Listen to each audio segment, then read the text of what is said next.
Welcome in Minnesota. We are back with another live stream. A little late. Got to get things set up. Got to share it out to the old social media platforms, which I'm doing as we speak. We wanted to fire it up as we'll get talking about all the state action we had today. We had 3 games, the most recent one being the Spring Lake Park Chanhassen one. It feels like the Beaver Creek game in Hillcrest was like a long time ago compared to what it is now, even though today was like shorter, I guess, in a way. That was only like what, 8-9 hours ago. It feels like it was like 3 days. Yeah, that is true. So yeah, same kind of story here. I'm gonna again try to fire up an Instagram live too, so we can go there. But Coach Lantz, how are you doing? Yeah, I'm doing solid. Like we talked about at the end of last night, my Chan pick did not go so well, so I'm just bracing myself for all the SLP incoming. We'll get to it, and I'm sure we'll start from the oldest game and go to the newest one. But spoiler alert, we did do a 5A preseason pod, and yes, we did forget about. Well, I'm not gonna say you did, but I did because it was kind of me doing the slides. And for whatever reason, I skipped over Spring Lake Park.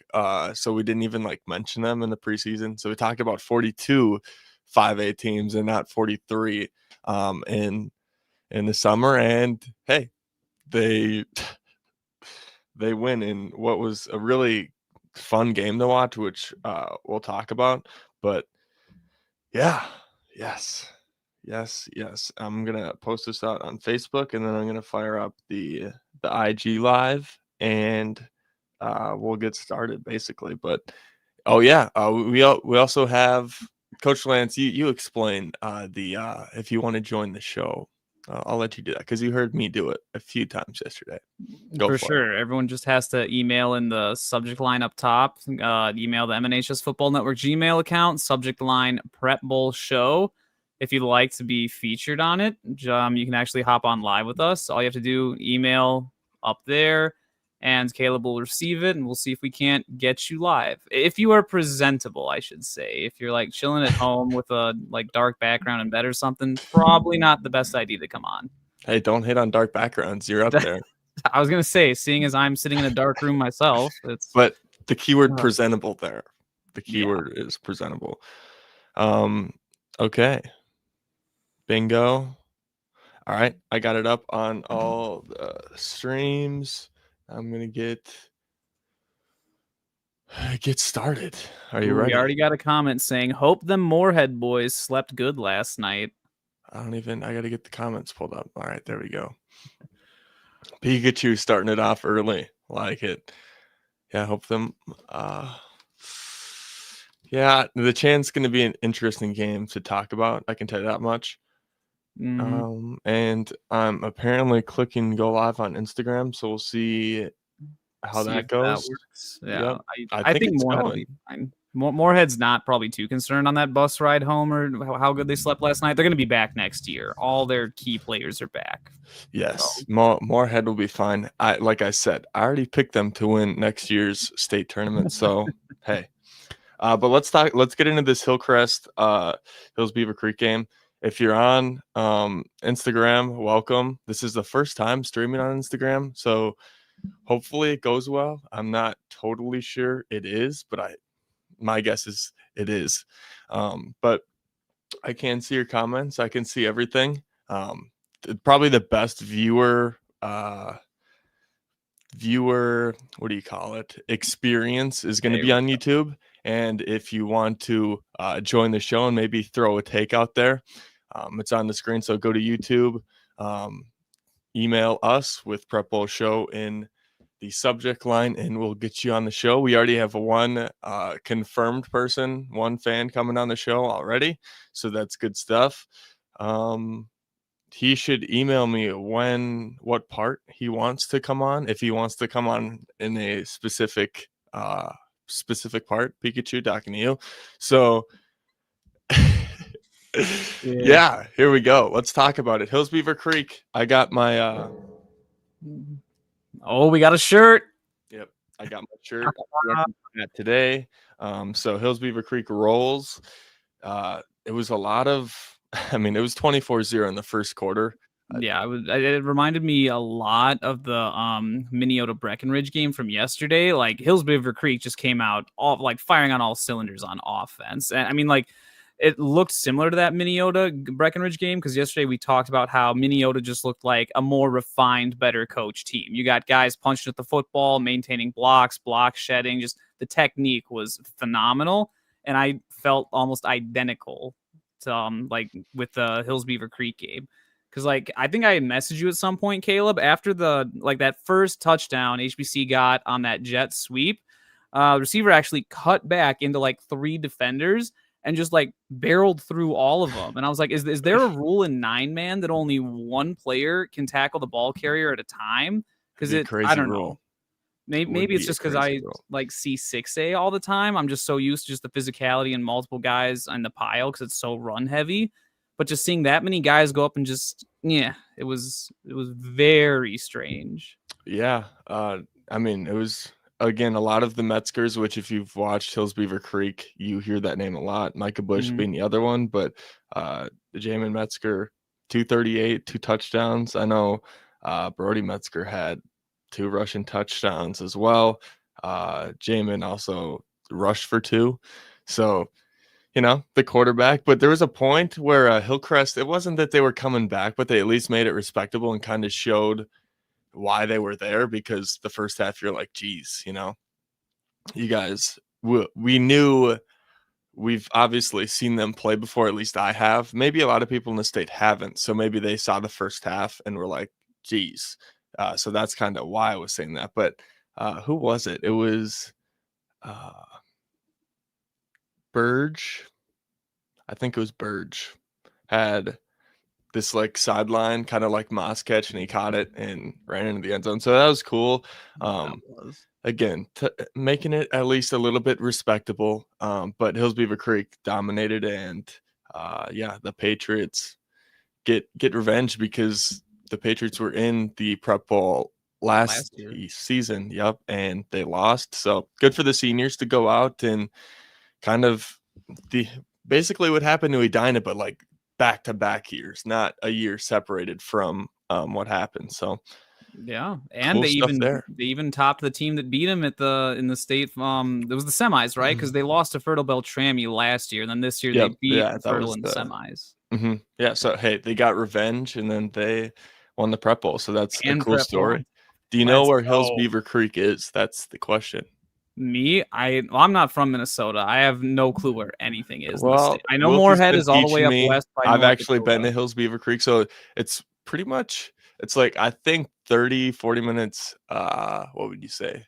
Out northeast from Sioux Falls. If you're in Sioux Falls, northeast, kind of. Where's Sioux Falls?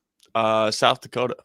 Oh, so yeah. Okay. No, it's like right in the corner. Where in Minnesota is Sioux Falls? It's right in the corner. Right in the corner. The southwestern corner. So if you want to go see Hills Beaver Creek play, or you just want to know where they are, that's where they are. You're basically welcome. South Dakota. Okay.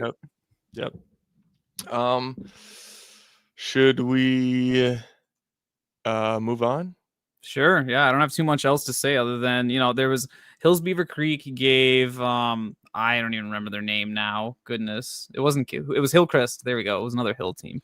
Hillcrest they got a little bit of momentum in the third quarter, but then Hills Beaver Creek's like, all right, we're back on offense, another touchdown, and then it just felt over at that point. Yeah. So let's move on to Annandale Waseca before we get to the big game of the day, which just happened. So Annandale Waseca, give me your initial thoughts. I hope that everyone likes watching defense. It was like the 2018 or 2019 Super Bowl of the Patriots versus the Rams. That very reminiscent of that. 2 quarters where there was no scoring at all. Not by either team. Annandale got 10 going into halftime, and it was, I don't know.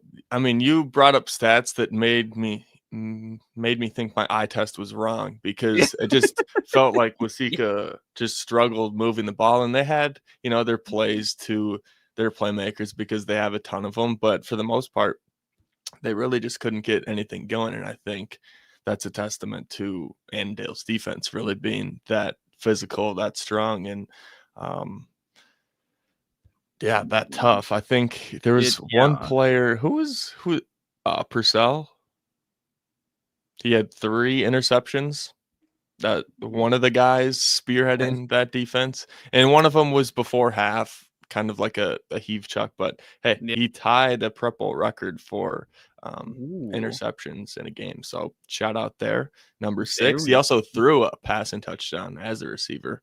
On on a trick play, Caleb. We were keeping track of them trick plays. That was a double pass, and Wasika's corner bit so hard. They thought it was a bubble, and just completely left the deep zone. Which I get it, because they were throwing bubbles an absurd amount. And it was like you actually have to set bubble. Plays up on offense, which we'll get to when we talk about the last game. But yeah, that was really good play calling by Annandale. Super impressed with that, and just the timing of it off a turnover. Awesome. Yes. Yeah, we've seen a couple times of the off turnover trick plays that, you got your defense kind of going out there in a shock and a daze because the ball just got turned over, and next thing you know, a receiver is throwing a pass that goes right over you into the end zone. But yeah, that's kind of how. So 10-0, and then Wasika did have their opportunities to come back. So many chances. Annandale, I think I was texting you. Annandale was giving them chance after chance. And Wasika outgained Annandale. They had more rushing yards. They had double the passing yards, double the first downs. They dominated time of possession, but just they couldn't stop turning the ball over deep into drives, or finishing drives for that matter.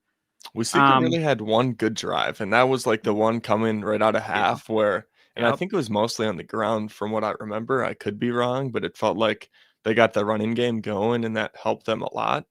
Mm-hmm. And then it was kind of crickets for a lot of the game. That was kind of like their only offensive spike in a 60-minute game. Well, not 60 minutes, but 48. What is it? Close enough. They still play Wasika still had a solid game plan. If you think about how Annandale scored, we talked one was the trick play. You had the field goal right before halftime, and then I forgot their first touchdown. It was just Wasika was playing cover 2, and for some reason the deep safety decided to come down into the flat, and you just see the receiver running a go right. Oh yeah, by that was him. Their first touchdown, I think. Yeah, there's 3 guys defending a hitch route in the flat, and the fade's just going with nobody with him. I'm like, okay. I think the safety was looking at the quarter, because they did show an end zone angle, and it looked like he was sort of looking at the quarterback, because it was kind of like just a chuck and throw. Almost. Yeah, I know. He was shocked. How do you get that wide open in the Prep Bowl? Yeah, no, definitely a big bust there. That's for sure. And Klinger was kind of getting, I don't want to say torn up by the announcers, but I thought it was a little. He's a sophomore, and he just had a few passes that were they were like, why is he patting the ball? What? You can't pat the ball because it's going to throw off the timing. And there's a lot of quarterbacks that pat the ball, and I don't think it's that big of a deal as they were making it out to be. And he's talking about his base not being right, but he had, I don't know, the 4 interceptions. It's really 3, because the one at half I'm not going to count, just the chuck. But he had a decent amount of passes that just missed as well. He's got a 0.4 quarterback rating. So that's, right before that interception before halftime, he had a seam route over the middle that was just wide missed open. I think it was the running back that far off. Mm-hmm. Yeah, that's the games you play when you're in the Prep Bowl, and just if one of those hit, maybe it changes the confidence and the outlook of the game, but just not able to get it done. No, they Wasika had all the momentum in the third quarter. After they drove down, scored, then they got a 3-and-out on Annandale. Annandale ran some weird bootleg pass on 3rd and 2. We talked all about passing and short downs earlier, yesterday. Yeah, and then I don't get it. Like, and then they get the ball back, and then Wasika's like, all right, let's just turn it back over. Like, I don't know. It felt like both teams were desperately trying to lose this game. And I'm like, okay, in the end, who's going to try and lose it less? I mean, like, it's like, oh, interception. Oh, nope, we're going to go 3 and out. Oh, yeah, well, I'm going to throw another interception. Okay, well, then I'm going to go 3 and out again. Like, and it just kept feeling like that. Defense is better than I thought it was. I thought they were going to get pushed around by Annandale, especially like when they come up and they snap the ball and they go up to the line and just basically try to run it down your throat. They did a really good job, formidable job at stopping that and giving their offense a chance to actually come back. But again, like you said, just not happening. And that's kind of how it goes. But yeah, and anything more on there? Yeah, the play that I like pinpointed, because I noted that this was deja vu from the Edina Moorhead game yesterday. This was right after I mentioned Annandale got that went 3 and out after Wasika scores coming out of half. 4th and 1, and Wasika goes, I don't know if it was 21 or 22 personnel, but it was an I formation and they ran power just like Edina did versus Moorhead yesterday out of the I. And I'm like, okay, at least that's a formation that Wasika runs a lot of. Right. But same result. Annandale stuffs it. And then I'm like, okay, well, there goes all of Wasika's momentum back to Annandale, who then turns around and throws an interception right after that. And so I'm like, oh, okay, then maybe it goes back to Wasika and then, another pick. And it's like, dude, what? Just Annandale doesn't have a lot of passing game, so to speak. It's really run the ball. It's bubbles, which is an extension of the run. I wouldn't really call it a passing game. And then once they get in the red zone, they like throwing those fade balls up to their big, tall receivers that get hands in. A fade ball, I would like to say that it's more of it's a higher percentage for the offense, but in high school football, especially depending on the quarterback and receiver in the situation, I don't think it is. And when that's kind of like your only passing game in the red zone, it makes it a little tough. But hey, they still won because Annandale's good at football. Newsflash. So yeah, that they are. Yes, they are. Yeah, like I just looking over my notes. Annandale gave Wasika plenty of chances and come back, and Wasika just could not capitalize it. Yeah, like I mean, Wasika even had a bad foul deep into territory. I'm like, Annandale's going to go up 24-7, and the game's going to be over. But then Annandale fumbles the ball, Wasika picks it up, and I'm like, you got to be kidding me. Like, can we just finish the game? Yeah, Westman, number 1 for Annandale. He's the one that caught that trick play, and then he also had another touchdown. So shout out there. Isaiah Turner had a good game, even though statistically it doesn't look as good, but eye test wise, he runs hard, man. He doesn't run to get tackled. I can tell you that much. So yeah, should we get to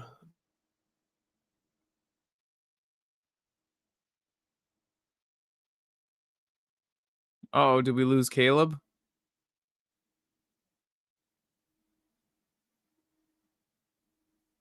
Caleb frozen question mark? Oh, now he's coming back. Or is he? Okay, now we're at least spinning. Maybe? Huh. I know he is trying to stream on multiple platforms. Wonder if wasn't something. Away he goes. I guess I really don't have any other notes on Wasika and Annandale. Yeah, like I said, there were just so many chances to put that game away at the end, and neither team wanted to do it. Actually, you know what? It really reminded me of Goodhue and Jackson County Central yesterday. Obviously, Annandale didn't turn the ball over as much as JCC did, but same thing. Defensive affair, low scoring, teams just making uncanny mistakes on offense. And yeah, that's pretty much it. It's kind of weird that the first 2 games we talked about both had like doppelgangers from Friday. I don't think the next game we're going to talk about had any doppelganger from yesterday.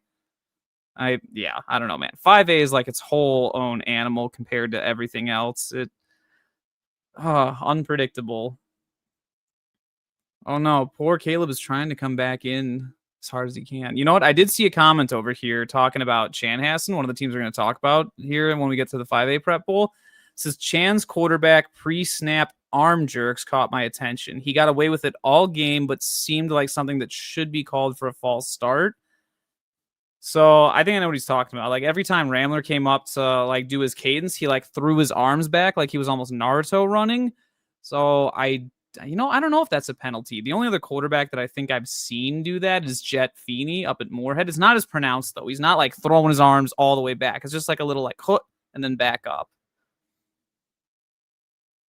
I guess I don't think it's a penalty. I think it's only if you move your feet, it's considered a penalty. All right. Oh, we have Caleb alive again. All right. I had to turn the IG stream off because I think I don't want to say that was the problem, but maybe it was. So we're back. I apologize for that. I don't even know what happened. It just started like twirling my screen, and my other computer just went no connection. So I thought my Wi-Fi went off, but I don't think it was. But yeah, my bad, guys. My bad. But we're back. Good old Forest Lake internet. Right. Forest Lake internet. That's what it is. Oh, yeah. All right. Where were you? Did you do anything while you were solo dolo there for 2 minutes? Just finished wrapping up the 3A game, then answered a comment about Chan's quarterback since we're about to talk about Chan SLP, and that's kind of where I left off, about to start talking about the final game, the official end of the 2025 football season. The official end, yes.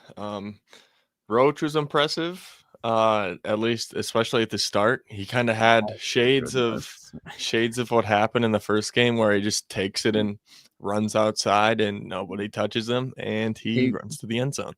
I need to see Chanhassen's Scout O playbook from this past week, and I need to know if outside veer is in there, because twice the announcers even said, "Oh, hey, that's the same play they scored on earlier." It was just an outside veer. D-gap defender crashes down hard. Quarterback just runs outside, and I'm like, wait, why is nobody playing the quarterback? And that's when it hit me. I'm like, Chanhassen cannot be playing this kind of defense where they're not playing assignment football against a triple option flex bone team. Like, you have to have guys assigned to the dive, guys assigned to the pitch man, and guys assigned to the quarterback. And it looked like at least through 3 quarters, Chanhassen did not figure that out. And I was like, you gotta be kidding me. This is the state title game, and you didn't prepare for the opponent you're about to play? Mm-hmm. And it wasn't just that play, Caleb. You can see there were mid-lines where defensive linemen are running upfield, inside veers were defensive linemen. It's a matter of them preparing, but what were they preparing for? Because it definitely looked like they were not prepared for some of the stuff that they saw. Or maybe it was just blown assignments too, because that also happens where a coach is like, why isn't my guy doing this? Right. And like, I definitely felt that on the first touchdown, because you can see Roach is just off to the races, and Chanhassen's safety is like looking, wait, do I need to look over here at the dive? And I'm like, what are you looking at the dive for? Aren't you a pitch player? Get out there. And then the quarterback just runs by him, because nobody took the quarterback. Like, the outside backer had no clue what an outside veer was, so he just attacks the dive. Yeah. And that was on the second drive of the game, actually. I don't know if you caught the first drive, Caleb, where SLP went 3 and out. I was so concerned, because they started off with a counter option that they missed the pitch on. I think Roach actually pitched it to the lead blocker instead of the back that was supposed to get the ball. Very next play, rocket toss that got blown up for a loss as well. And then they have to throw the ball on 3rd and 19. And I was like, oh no, Chan's going to run away with this game. But and the Spring Lake Park defense came back and said, I don't think so, Lance. They really shut me up.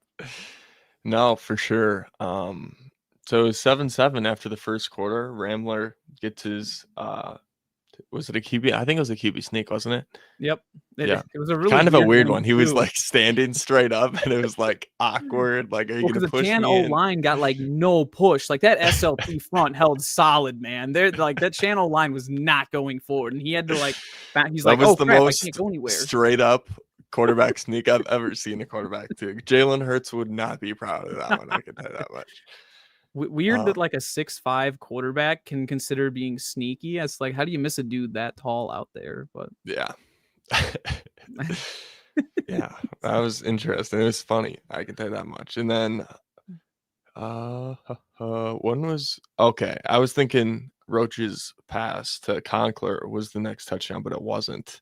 That No, was to they make it got the 21-14. There was 2 sandwiched in there. Yep, it was on outside veer this time to the other way. Outside veer right instead of outside veer left, or whatever numbering system SLP uses for it.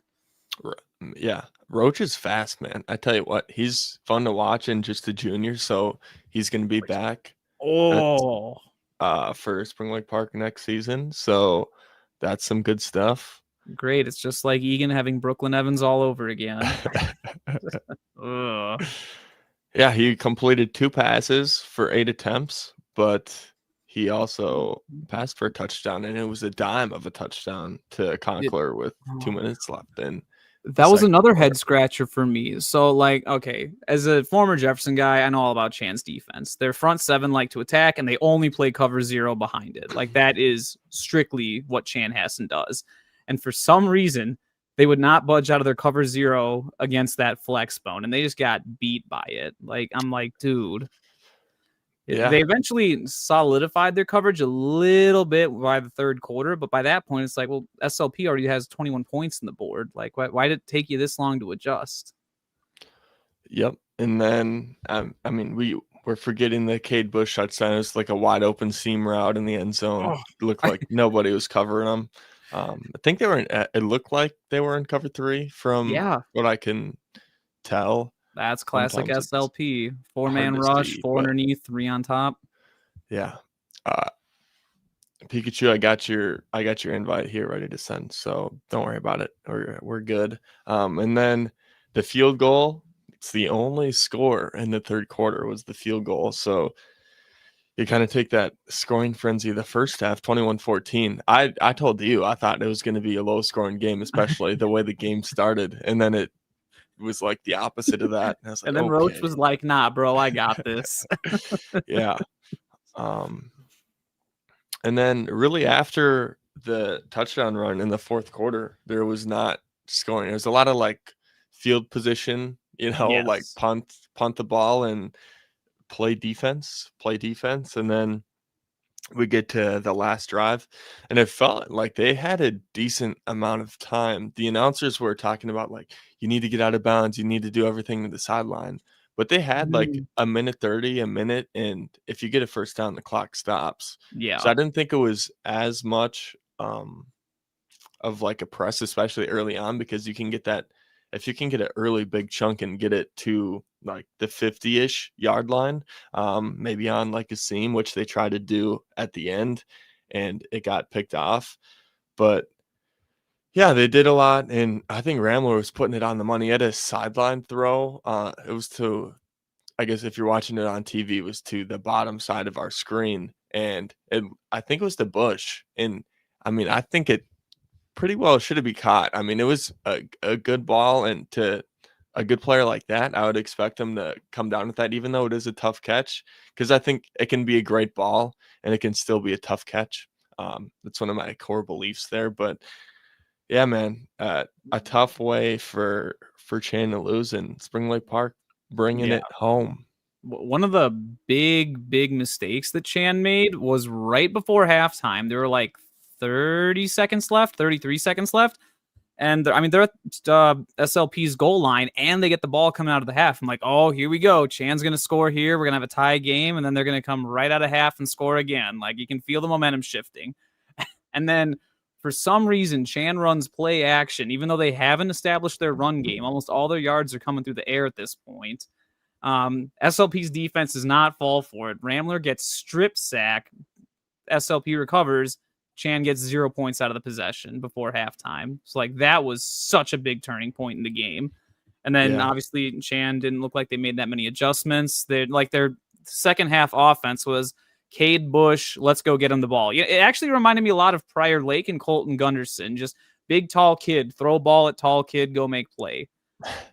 And I was really shocked by that, especially towards the end. Like, the announcers were like, oh, we think that the quarterback made the right throw to Bush. I'm like, he's triple covered. He's got 2 DBs shelled on top of him. He's got a linebacker. Definitely wasn't the right read. And I get you're trying to make something happen.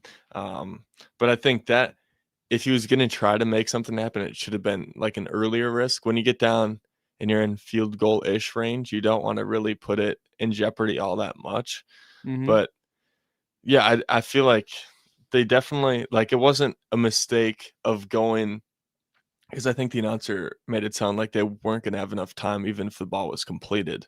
But it would have been a first down. The Chains would have moved. Yeah, exactly. The decision to push the ball down the field wasn't necessarily the wrong idea, but just to the wrong look in the defense that they were giving you. So I'd have to watch it back to see exactly what the play was and what happened, just because we're doing this live, so I can't go in and break it down. But yeah, that happened.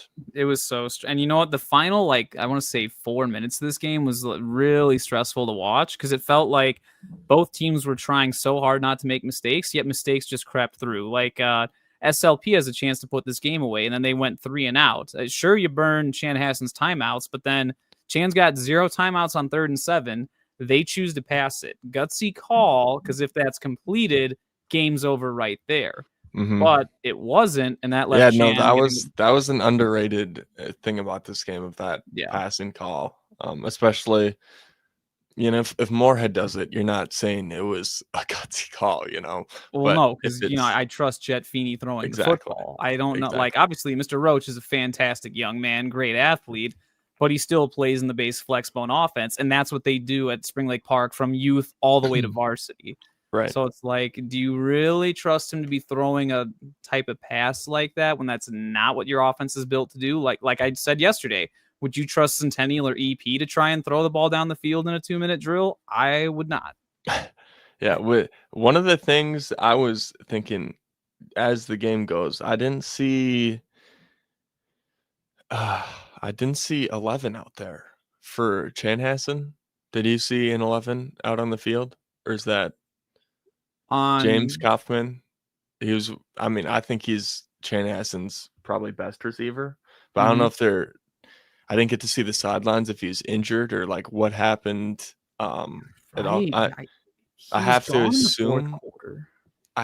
assume it's an injury, because I didn't even see 11 out there. I was looking for him, and you look at the receptions. Is that why they put number 5 on the field? Because I think the announcer said, like, hey, that's a defensive player. What's he? Because that was when Chanhassen ran that. They had Cade Bush and the Wildcat. Then they ran that like X reverse, and it was wide open. But Turf Monster caught the player, and I'm like, oh, that's a bummer. I was actually pretty well called there. And then they say, yeah, that's a defensive player. That kid doesn't play offense. I'm like, what is Chan doing giving the ball to a defenseman on such a crucial point in the game? But now that you mentioned that Kaufman was injured, that, putting 2 and 2 together, that might be why that young man was forced in that position. It was just a thing that I was wondering about, and I'm trying to do a little research to see if I can find a reason, but I can't, because like I said, I don't think he played at all during the game, and maybe I'm wrong. Maybe I was seeing stuff wrong. But I know if he was playing, he would probably for sure have at least 1 catch.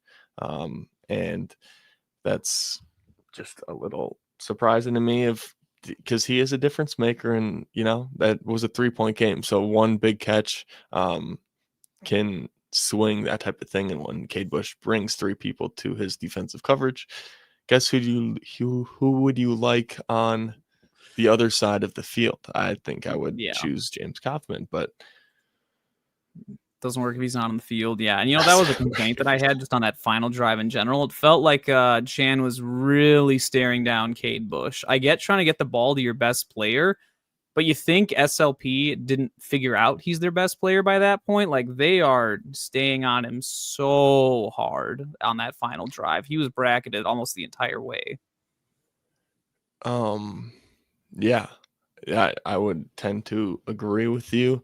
How do you say his name? Is it Ramsey, the running back, 24? I do not know his name. I think someone just mentioned in the comments. How long has the Chan starting RB been hurt? I thought he was playing out there, wasn't he? 24? I'm pretty sure, yeah. The guy I'm talking about is a receiver, and when I looked at his game chart, his last game was against Cretan, so that was the state quarterfinal game. Oh. And he had 5 receptions for 84 yards, and then he didn't log a catch at all on the Elk River game or the final game. So I'm pretty sure.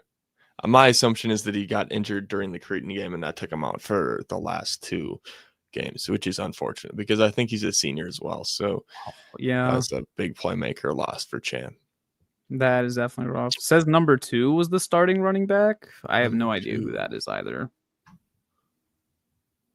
Was this Let another me do case some of getting research. injured in the Creighton game? Fill in some time here. Let me look. You know what? I can say another Zelensky. goofy thing. Tolman Zelensky. What's his name? Zelensky. Doesn't Russian, sound familiar to me. Russian stats. He had 10 attempts for 23 yards against Alexandria. Not great. I forgot Chan played Alex in the regular season. It's just giving me his defensive stats. That's kind of weird, but he's a defensive. Whatever. So maybe Chan's starting running back was also injured or at they one needed point, him on but defense. I think they have a pretty solid. Zelensky's pretty solid for what I can see.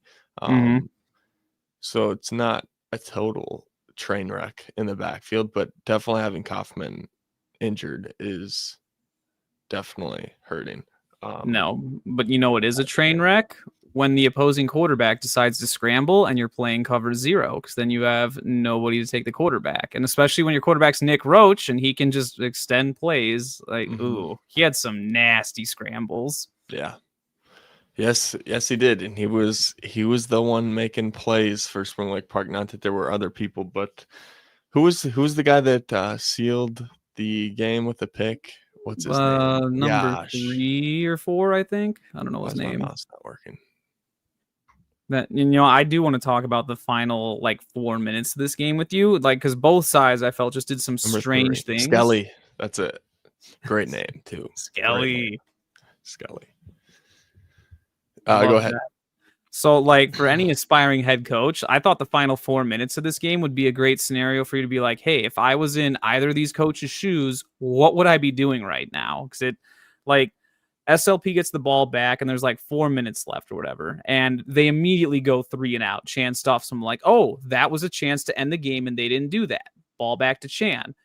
Chan then has to turn it over and punts it back. And then, like we said, SLP calls that gutsy 3-point play play. Chan Hassan's out of timeouts at that point. And I'm like, oh, okay, now Chan's out of timeouts. What are we going to do? And you give the ball back to Chan. So, I don't know. It just felt weird. I wasn't really a fan of how Chan Hassan used their timeouts earlier. I don't know. It felt strange. Yeah. And then obviously the big one is I know SLP, great punt, by the way, making Chan start at the 1 yard line. And actually, I think I messaged you. We had some questions and maybe there's some controversy around this because when the Spring Lake Park player downed that football at the 1 yard line, his foot on the goal line. Both of his feet were clearly on the goal line. The majority of both feet were on the goal line and he bent down and touched the football. I think I could be wrong, but I think in college and in high school, it's where the ball is. It's not where the player is because I think I saw this come up in another game last year. I don't think it was a high school game though, but the dude was in the end zone and he stopped the ball from going and they counted it down at the 1. So I think that is the answer for that one, but okay. I mean, either way, it was a great punt by Spring Lake Park, and that put Chan in a pickle. 100%. But at the same time, it's wouldn't you rather just run the ball? Because I try my defense has been playing great all game. I'd probably rather have Chan go 99 yards in 60 seconds as opposed to 99 yards in 90 seconds. Right. Because that did give them time to get down the field, which they did. They did get down, but if you think about how much time Chan wasted on just bad plays or just waiting for Cade Bush to try and get open and then throwing it out of bounds, it's dude, they could have wasted upwards of 40 seconds of their 90 left just on useless plays. Yeah, they still got down there though, and they almost made it shake, which I was I was hoping a little overtime action for the last prep bowl game of the weekend. Like, yes, That would have please. been fun. But that didn't happen, unfortunately. Does Pikachu, Chanhassen have if a you're still kicker? here, I sent you the invite in the your email, so look out for that. But what do you say, Chan? Do they have a they kicker? beat Alex? Did they not beat Alex week 1 on a game 1 in field goal? I think they did. I think that, but how? Like, what was the distance on the field goal? Because I mean, they were around the 30-yard line, right? So I mean, you're talking about potentially a 45-yard field goal there. Outside of Forest Lake, I don't know how many other teams in Minnesota are making that kick. Let me look. 29-yard field goal. That had them beating Alexandria in week 1. 29 yards. So they didn't need that many. They didn't need that many. I don't know, man. It's 29-yard field goals at like what, the 12 or 13-yard line, just about. Okay, and they were at like like that. I'm wrong, but they were at like the 30 something. Chances are, when he made the 29-yarder, it didn't skim the crossbar to get over. Yeah, is my guess. It probably had some room. So yeah, interesting stuff there. But hey, that's how we ended the prep bowl weekend. Yeah. What was the most impressive win this weekend? If I had to pose you out of all the winners. Oh, I don't know. I feel like I'd probably say Spring Lake Park.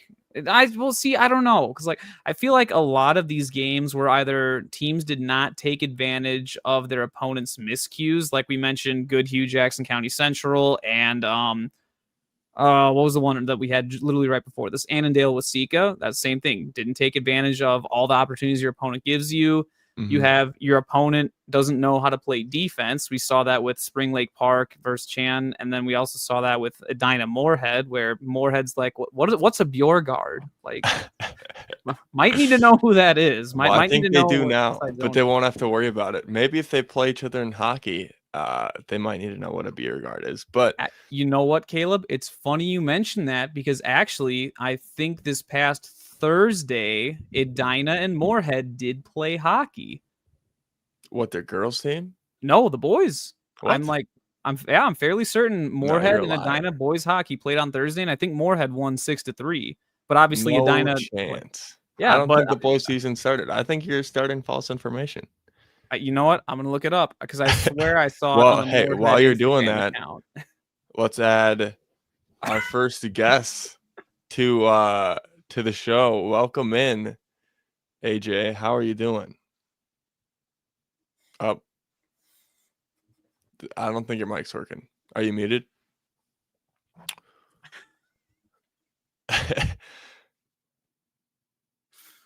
Yeah. Talk. Mr. Rich versus technology.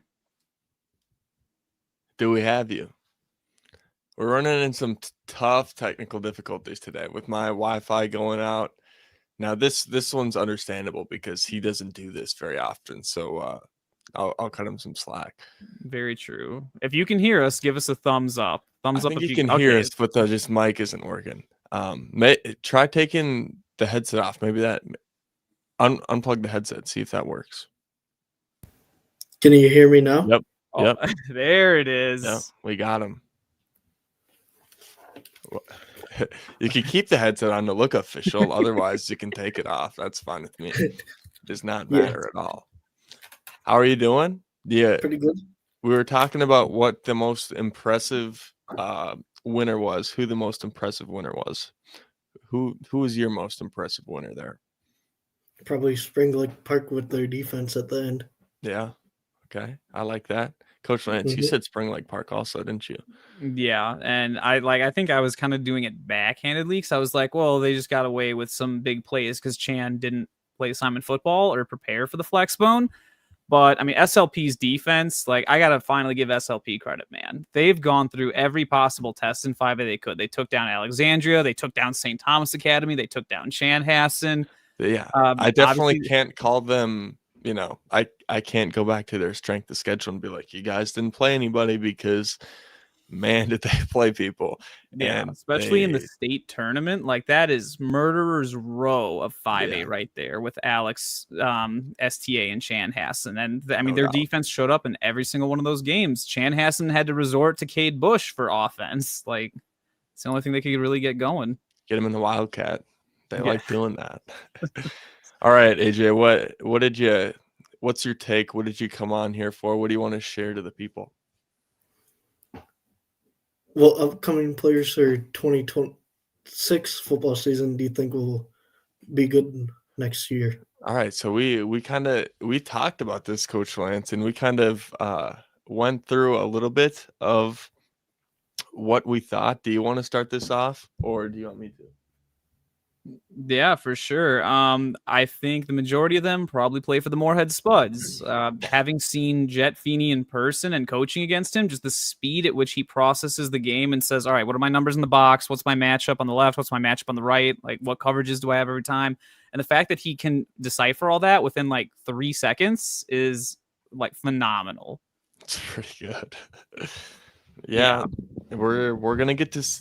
My prediction is we're gonna get to see him in the bank next year. So don't be sad that they didn't win it this season, because they'll be back, at least is my guess. Yep. Week 3, Minnetonka at Moorhead 2026. That's going to be a killer of a game. That's going to be a fun one, most definitely. And I think, I don't know, that West, I know your question, we're kind of getting off in a little side tangent, but the West kind of gets weaker, which we were talking about, with a lot of people graduating, and that's really going to open the door for a Moorhead team that the door wasn't really open this year for him, especially with the injury that Feeney had, and they still kicked the door down and got to the Prep Bowl. So I think the opportunity for them is definitely, it's there for the taking. There for the taking, and the bracket selection helped him too, because he didn't have to play any other Metro West teams until the state final. So yeah, another one at least that I talked about was Shattuck from Hastings. I think if anybody's got to see him play, he's great. Gutzmer, hey, a quarterback that I've been on the Gutzmer train, and if Minnetonka could catch his passes, Minnetonka might have beat Edina in the semifinal. Minnetonka needs to start lobbying for some wide receivers in the transfer portal. I mean, they got a couple guys, but maybe it was just a brutal day. But the light's a little bit too bright, maybe. Yeah, I don't know. Well, I want to know if Mr. Rich here is ready to be the next head coach of Apple Valley High School. I saw that position came open yesterday, and you seem like the man for the job, Mr. Rich. I'm not ready for it. Well, now you're just quoting Coach Lantz. Yeesh. Who else from 2026? I mean, who are some of the top players? Like Eli Diane, we mentioned. Another Wayzata guy, Jackson Brown. Who knows what'll happen with him, with his dad moving on from the Wayzata job. But wherever he goes, if he stays at Wayzata, he's going to be really good. I've got to see him up close and personal. Really good receiver. Brody Rush is a guy that we talked about off stream. Anoka. Yeah, Anoka. He had some solid performances, especially playing an Andover team. Hopefully there's nobody from Andover in the stream, because that'd give you nightmares, because I think he ran for like 300 plus yards on you guys. Could you imagine running for 300 yards and still losing a football game? That would hurt. Mind-boggling. But that's just standard for Andover. Well, it doesn't matter if they scored 61. We scored 62. Carter Zollers, a guy from the East, a receiver that I think people should be ready for him to make noise if Stillwater somehow gets a quarterback. Somehow, because I don't think Runk is going to be back. Stillwater player, Caleb. Runk isn't going to be back. Well, maybe he is, but I'm assuming it sounded like the knee injury was more than just like an ACL tear, and it happened mid-season. So tough stuff. And I think he's a better baseball player than he is football, or like he's going to focus on baseball. So why would he rush back? in the football season when you have your senior baseball season. Already talking about like 12 months from now. Yep. Or it's even more because baseball obviously plays in the spring. But any other names off the dome 2026 guys? No, like you said, the Eli Diane and Jackson Brown one is very interesting. Like, so, especially with the Wayzata coaching turnover, maybe players are going to move schools. Like, we have seen players move schools. Owen Eggy being the most recent example where he was at STMA. Won a state title finally. He went to Stillwater and then he went to Edina. Yeah, hey, and he won a title. Ring chasing in high school.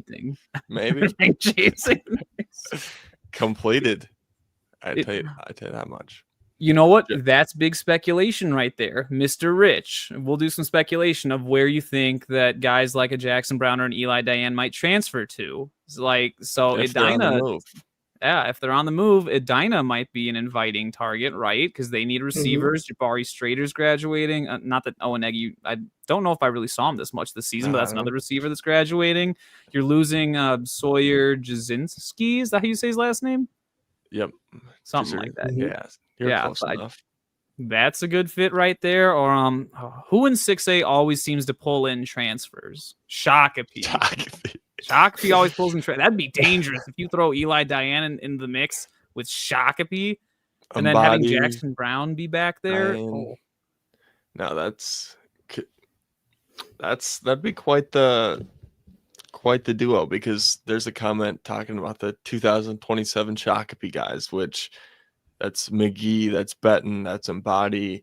It's kind of those three. And if any more talent gets added to that roster, hopefully they'll be less disappointing than they were this season.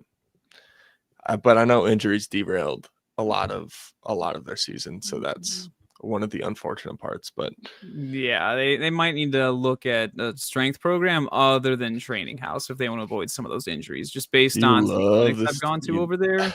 Yeah, it might be self-inflicted for Shakopee. Bring back your channel, Coach Lantz, please. Well, we kind of talked about that yesterday. Channel might not be coming back. Yeah, gone for good. That's right. See you later.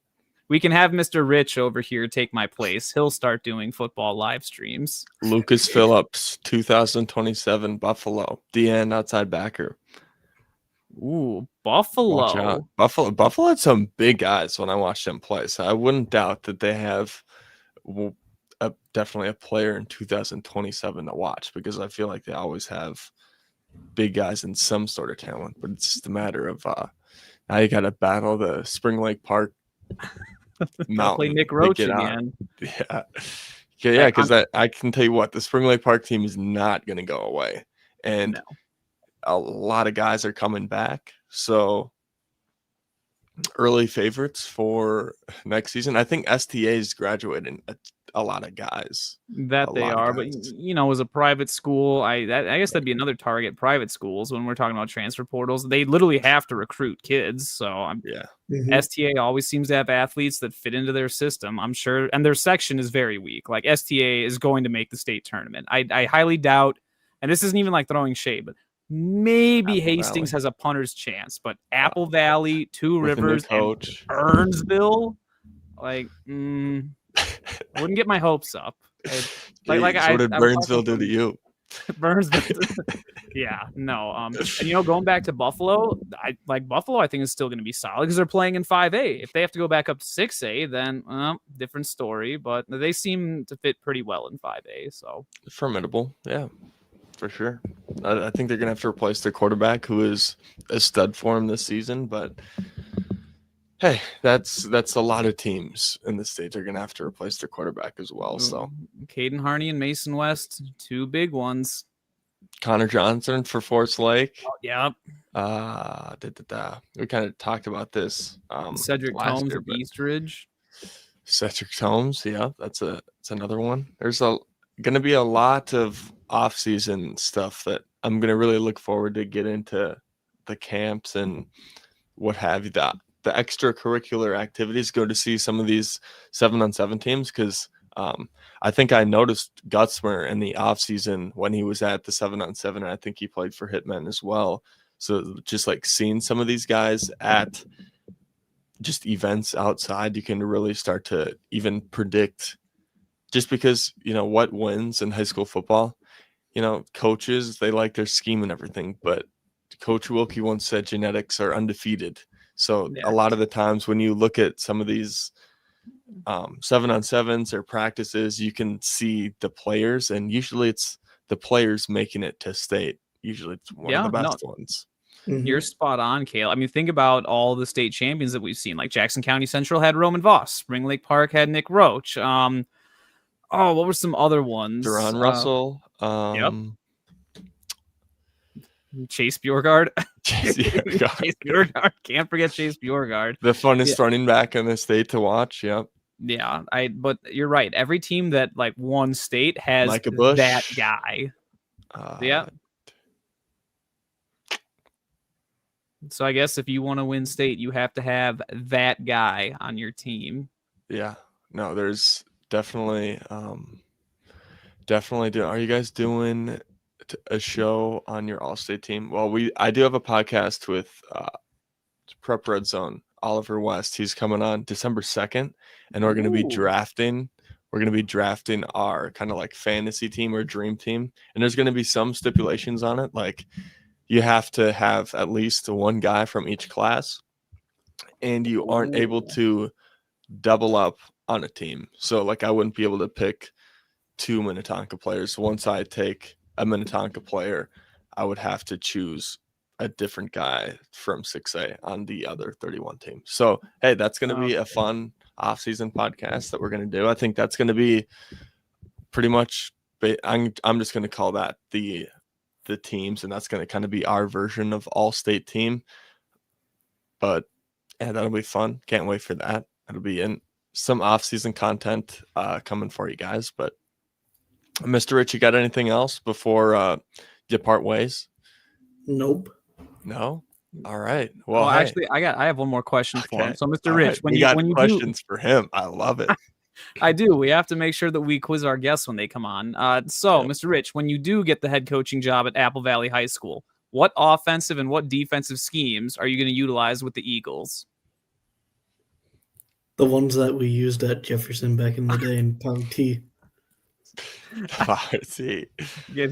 Nice.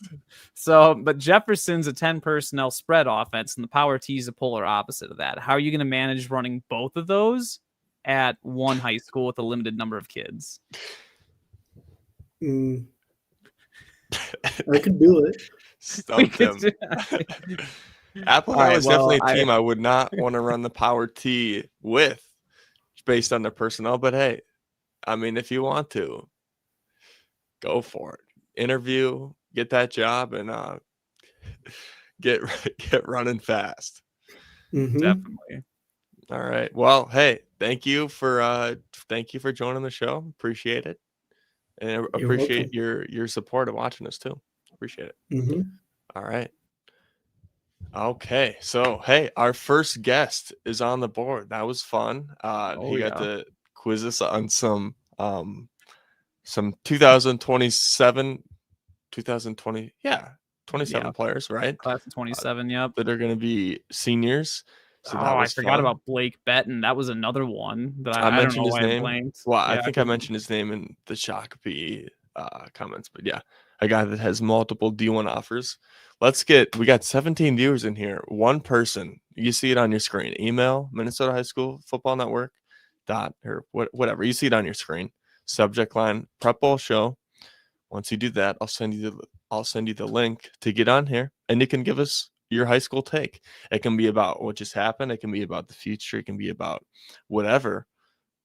But any of the teams, how 5A and below needs to redo their playoff format. Can we talk about that for a little bit while we're waiting, hopefully, for somebody to email? But absolutely. I don't watch many Randy Shaver podcasts because I just don't have the time, right? Yeah. That's a big reason. But I got to see, or one of the Facebook comments on my account referenced I don't know what you'd call it, a regional or a class. I don't know what the right term for it is. Is it a regional like manager, a class manager, a class scheduler? Because each class has one guy that like spearheads the whole thing, right? I think maybe class representatives probably Class, the best. great, I'd say that yes. is, yeah. Class I know who the representative. 6A rep is. They were talking to class representatives about what happened, and the statement that came out of his mouth was, "We're trying to make every team go 4-4." And there's 8 regular season games, so that means they got to get their conferences even as possible. So like the weak teams are going to be in weak conferences and what have you. And if you want good teams to go 4-4, what are you going to have to do? Well, you don't have to be a rocket scientist to say that you have to group the good teams into, good sections and what have you. And now there is some geography that goes into this. But I think the whole problem when you attempt to do this is it's fine if you want to do that, but then don't say every section is going to be able to represent in the state tournament. If you're going to do that, it should not be that way. It should be something different. It should be something different because I don't know. Didn't Washburn do a good enough job to show that they belonged at state, Caleb? Maybe we could bring it to the 5A representative and ask them. Because they want to make all games competitive, and now Washburn ends up being kind of the butt of jokes for the next year because they made it to a bigger stage and got to pick who they wanted to play too, and got ran off the field. And now I would argue that's a worse look for them than not even getting to that sort of stage and just not going that far. At least that's the way I see it. What are your thoughts? I can sort of see it. Like, hey, Hopkins went 4-4, so mission complete. The 2 6A teams that were in the Prep Bowl had a 4-4 regular season. Mm-hmm. I think it's different when we talk about 6A. Yeah, because everybody gets in the playoffs, so everybody's going to get their opportunity. But like, think of some teams in 5A that missed out. Like a big one right off the top of my head is Monticello. Like they obviously never even got a chance at state. And meanwhile, like we mentioned, Washburn gets to get in there over Monticello. 100% think that like 10 out of 10 times Monticello would beat Washburn in a football game this past year. Yeah. Another big example is 4A, Caleb. We talked to death about Section 1. Like, you got Stewartville, Byron, and Casson Manorville. Like, I'm sure Stewartville and Byron were like, we probably should be up there in U.S. Bank Stadium. We could have given them a better game than Grand Rapids or some of these other teams. I don't hate on Grand Rapids. They gave them a game. It just took some time. It took some onside kicks. They just wanted to wait until the final 2 minutes of the game. Yeah, they wanted to keep us in suspense. Bemidji should have been in state. I feel like they were definitely state worthy. Yep. Now that you mention it, I think 5A might be the biggest victim of it because like Matamidi Cretan, that was another one. Matamidi lost to Cretan at the very end of that section final. They could have been in there. Obviously, Section 2 is a big one. You got Chan, Chaska, both the Mankato's, and Waconia. Like, wasn't Waconia 4-4 this year? Don't tell me like a 4-4 Waconia team, if you put 5A in the same tournament as like a 6A, would not be able to make a decent run. No, I got to see Waconia up close and personal, and I think they were a good team for sure, and definitely could make some noise against some of these guys. Yeah, and like only the 1 seed of every section makes a 9-man example. I don't know if there's any 9-player, not 9-man. Sorry, 9-player, but like the Mabel Canton, Kingsland, Spring Grove, Alden Conger, Leroy. I think they're all in the same section, or that section. Whoa. That section is loaded down there. I know that for sure. And those were all good teams. Yeah, just those names. It's like you're reading Mabel the last, Canton was the only team to come out of that section. So that meant Alden Conger team that was good, a Spring Grove team that had some really good wins. Even the Houston team had some good wins, and the Leroy team was a lot better than the record said, but they all went, 4-4. Not exactly. But only one of them got to state, and just a tough look. Did you guys hear what was going on up in Anoka? I heard a couple defensive coaches, including the DC, step down. Any intel? I did hear something about a defensive coach doing something in Anoka. I don't know if maybe it was stepping down. I did hear some rumblings about the Anoka coaching staff and the defensive side of the ball specifically. But I don't have any direct information on that. Coach Lantz, do you have anything to add? I saw that there was a job posting on the State High School League Coaches Wanted ads, and it was for not just a defensive coordinator, but a bunch of defensive assistants too. So, I mean, it sounds like Anoka had a pretty major turnover on that side of the ball. I guess it makes sense considering they went 0-9, but I think it actually happened earlier in the season. I think I heard it happened after the Andover game, which, like Caleb and I were talking about earlier, that was a shootout, 62-61. So any time you're giving up 62 points, it's probably not good. Can we pull up the job postings that are on the high school website or whatever, the Coaches Association? Absolutely. I do have another bit of inside info. And let's rank them. Job ads. I think over 50 people have already applied for the Wyzetta job. Holy smokes. Yeah. Coaching jobs. All right. Coaching vacancies. Let's see here. Not this season, but the last couple seasons, Bold and Minneota have been in the same section too in the last 2 years. That was a 1-score game. Then Minneota gets to go to state and dominates. Right. So that's the perfect example of the section game being what should have been the state title basically of that year, but the way it plays out, the best game in that class plays at the section game, and not a lot of people can see it, and maybe it's not even televised, which is tragic. And then you have a Minneota team that runs through everybody when they get to the bank, which is, I mean, it is fun to watch, but it's fun to see a streak go on forever. But at the same time, I would like to see the streak be challenged a little bit and have some dramatic finishes, and maybe Bold could have been that. Okay, my BK. I just had my mind blown. So the State High School League websites is out of date. It's only showing jobs for this past season that we just finished today. So I just looked up Minnesota high school football coaching jobs, and the very first thing that popped up just one day ago is for Centennial High School head coaching position. What? Centennial? Coach Diggins is gone? Coach Diggins. What? Coach Diggins. It's been a good run. My mind's blown now. Is this De La Salle's another one looking for a head football coach? They really struggled this season. St. Paul Johnston's looking for one. St. Paul Johnson. Lakeville's looking for part-time varsity assistant football coaches. I must be at North. I don't think we have any of that down here. All right. Yeah. Now I'm curious. I agree, Greg. What do you say? I feel like we can do some more regular season games and have teams qualify for playoffs, or maybe high school league. Let me spearhead a Minnesota high school football committee, and we'll just do it like NCAA does, and we'll have a committee of guys vote on the best teams to get into state. I feel like it would be better than letting just section champions get in. I don't know. I could do a good job there.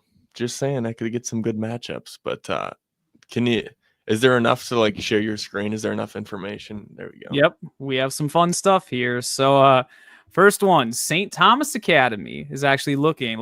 I can zoom in a little bit. There we go. So first one up here, St. Thomas Academy is looking for one varsity assistant and 2 lower level coaches, assistant or head coach. College or high school level experience preferred for varsity level. Seeing individual has experience and enjoys being a head coach, lower levels. Anoka football defensive coach. Sorry, I skipped ahead of you, but I just saw Anoka we don't need coach, and I was like, oh. So yeah, I mean, so all right. first of all, Hey, so the Anoka. that's 2 postings there for 2 schools. Then Anoka is like the entire rest of the thing. This is all Anoka. Whoa. So some shakeups. Is it all defensive stuff going down at Anoka? Is that what the change is for?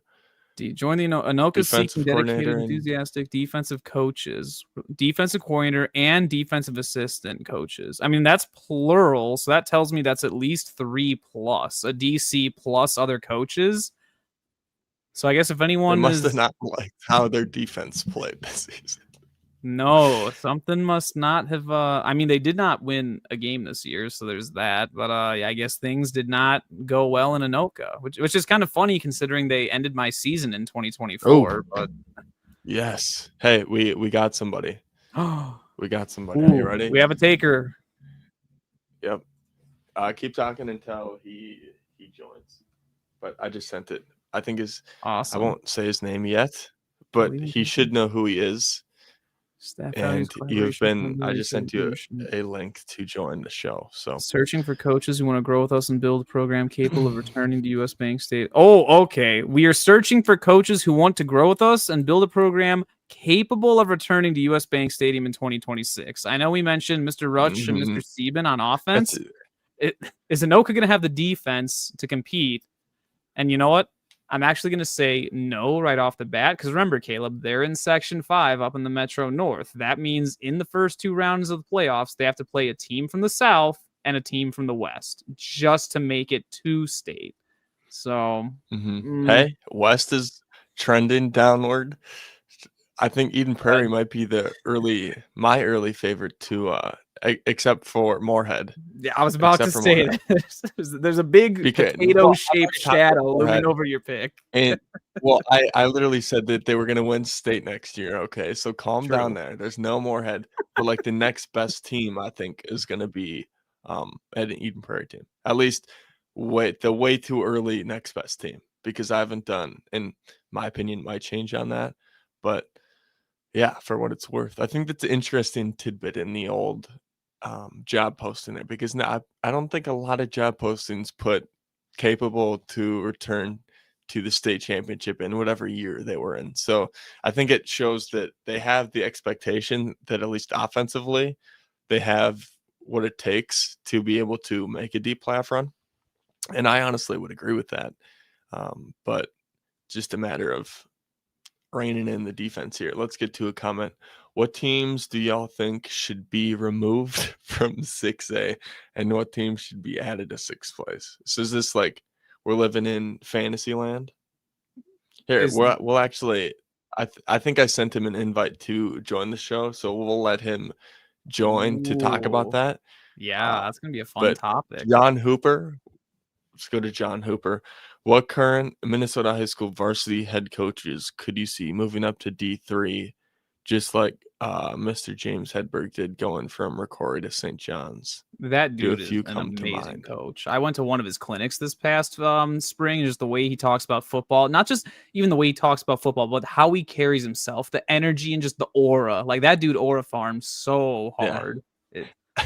I would love to play for him. Are you using aura farming in a good way? Because I think usually it's a negative connotation. No, he's a good aura farmer. It's a good aura farmer because he entered like it's almost like he's giving a buff to the players around him. He boosts morale of everyone within like a 5-mile radius. He's a good aura farmer. It is. I don't know if you've ever that's good stuff. All right. Hey, hold on. I'm gonna remove. Oh, we have a live one. Is he coming in? Yeah, he's coming in. Hold on. I think it's this one. Yes, it is. Brandon. Hello. You got us. So How's it going? Got the Spectrum football hoodie on? Yes, sir. Let's go. Okay. Do you have, what's your tie to Spectrum football?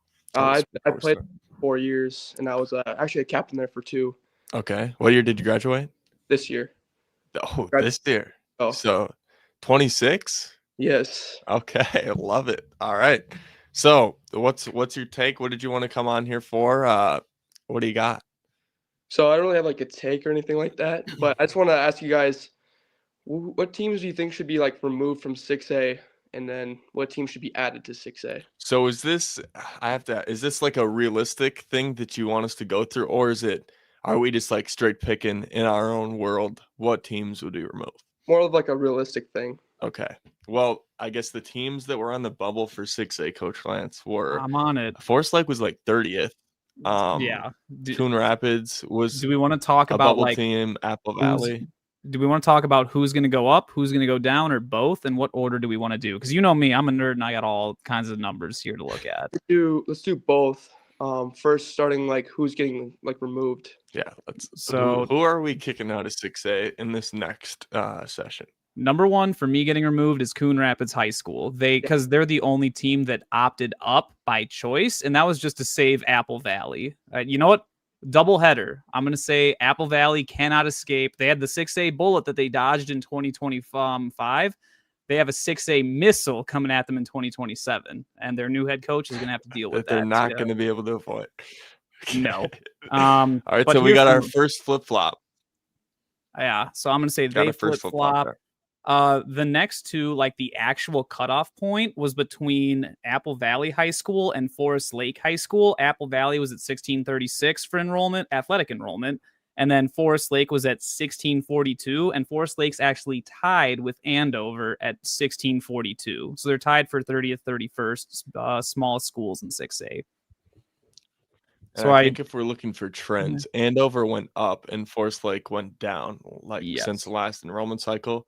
Mm-hmm. And is a Forest Lakean over here. I don't know if that's the proper term, but I think there's been rumors that stuff is trending downwards in terms of enrollment wise for the city. So I don't know if that is going to. I mean, I was surprised to see that they were kind of on like really close to that bubble wise of going down, and I think they would benefit a lot from going down. They'd be probably one of the teams that would go down and instantly be like upper echelon of 5A. Is that a crazy take? No, I think that'd be pretty solid. Would they opt back up though? Because would Coach B-Scow really allow his 6A school that was just a 1 seed to go down to 5A? I'm just saying, man. That's a lot of 6A bias there. I think when you're looking at the classes, like 5A, I think it's.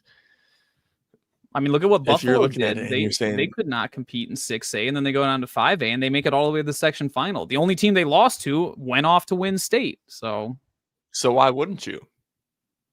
Other than ego reasons. Maybe, I guess. You're used to playing 6A football. You want to be in the big dog league. You don't want to go down. That's all I can think of. Another interesting one, this is sort of based off enrollments, Robbinsdale, and not specifically Cooper or Armstrong, but I don't know if you've heard what's going on with their financial situation. Rumors are they're going to have to close one of the 2 high schools, and all the kids are going to end up in one high school. And just looking over the numbers, where are they here? Armstrong has 1,500 kids, and then where is Cooper? Cooper has 1,000. So you're talking 2,500 athletic enrollment. That is good to be up there with Champlain Park, Eden Prairie. That would put them right at about EP. So they could be a candidate if they combined for next cycle. Not just a candidate. They'd be like within the top 10 of 6A. So they would not be able to get out of it or appeal to go down. Okay. Interesting. I was thinking, is Spectrum a 4A school? 3A? 3A. Okay. Yeah. Gotcha. Okay, so that's another one. Who else is trending down? I feel like Mounds View might be trending down. Hold on. Let's let her get. Who would you want? Give me 4 6A teams to go down. Do you know your 6A teams well? Pretty decently. Okay. All right. Definitely Coon Rapids. They were 100% agree. They were like last place for everything. So. Yep. Man. How is like Eastview? They're one of those teams I never really heard of. And they were I think that would be a good candidate to go down as far as I'm concerned. This kind of leads us into, if you just look at, we have John Hooper commented. I said, I added the, but it says get rid of Metro Maroon.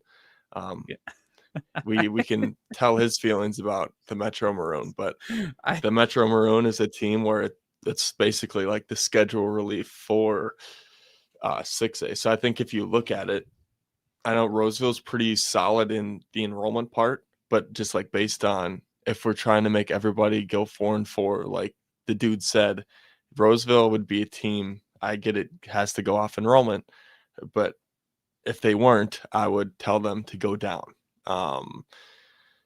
Hopkins, I don't think they're going to make a ton of noise, even though I like them, right? If they're going to stay in Maroon, they're going to get a 5-3 record and they're going to get smoked in the first round where they are now. But I think if they go down to 5A, they could make a little noise. What are the other Maroon teams? Because I think that's kind of the big list that you're missing Park Cottage Grove, and we said Hopkins, we said Coon Rapids, we said Eastview, Park Cottage Grove, Roseville. Those were the 5. Yeah, Park would be also another one, but I think their enrollment's pretty decent, or at least 27 range. Which school is that? Park. They're so of those teams you mentioned, the Maroon teams, Eastview has over 2,000 kids, so they would not be eligible to opt down. They're stuck in 6A. Roseville's over the 1,800 threshold, so they're also stuck in 6A. Park would be able to go down if they wanted to. They'd have to appeal, and then a 5A team would have to voluntarily come up, like Coon Rapids did to save Apple Valley. Coon Rapids, let's do it again. Park's like, hey, we want to be 5A, and Coon Rapids is like, all right, we'll be Maroon for another 2 years. Those are the teams that go down. Mr. Hooper, what do you think? What teams do you want to come up from 5A? And this is where you can just open the book, because any team can opt up. I mean, like Totino Grace is a 4A team, and they used to opt up to play 6A. So, I mean, you could even, if you want to say Annandale, go play 6A football.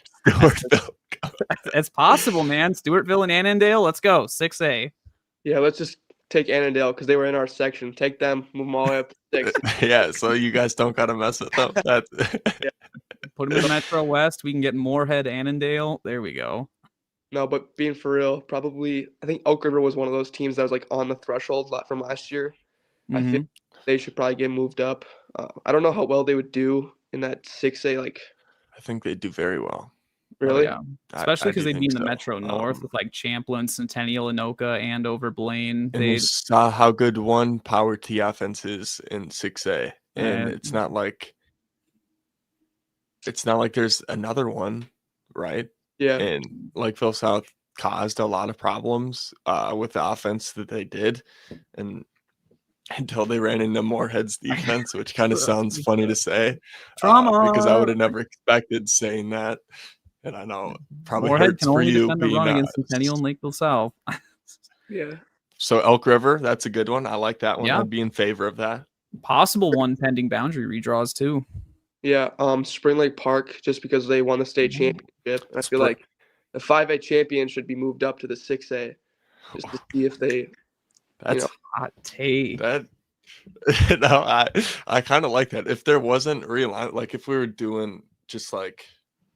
Because in 2 years, a lot of the Spring Lake Park guys might be gone that kind of spearheaded that team. But I think if we were reclassing every year, I think it'd first off be interesting. It would be a lot more work.